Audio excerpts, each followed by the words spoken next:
రాబోయే కాలంలో హైదరాబాద్ను కాలుష్యం నుంచి రక్షించే బాధ్యతను ప్రతి ఒక్కరూ తీసుకోవాలన్నారు మంత్రి పొన్నం ప్రభాకర్.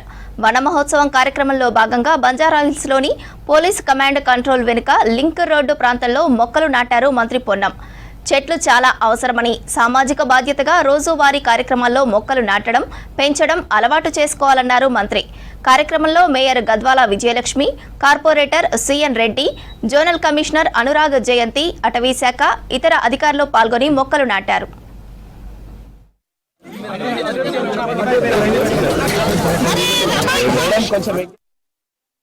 ముఖ్యంగా జిహెచ్ఎంసీ పరిధిలో ఉన్నటువంటి ప్రతి పౌరుడు, విద్యార్థి ఎవరు కూడా తేడా లేకుండా, రిటైర్డ్ ఎంప్లాయీసా ఇంకా అనేటువంటి ఏం లేకుండా హైదరాబాద్లో జీవిస్తున్న ప్రతి ఒక్కరూ ఒక మొక్క నాటాలనే సంకల్పం తీసుకొని రాబోయే కాలంలో హైదరాబాదును కాలుష్యాన్ని నుంచి రక్షించే బాధ్యతను తీసుకోవాల్సిందే విజ్ఞప్తి చేస్తూ ఉన్నాం. ఎందుకంటే ఇప్పుడు మనం దేశ రాజధాని ఢిల్లీని చూస్తూ ఉన్నాం.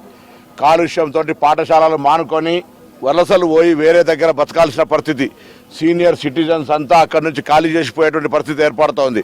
హైదరాబాద్కు ప్రస్తుతానికి అటువంటి పరిస్థితి లేదు. రాకుండా ఉండడానికి ప్రభుత్వం అన్ని రకాల చర్యలు తీసుకుంటుంది. కాలుష్య నివారణకు సంబంధించి వాహనాల యొక్క ఈవీ పాలసీని, ఎలక్ట్రిక్ వెహికల్ పాలసీని తీసుకొచ్చింది.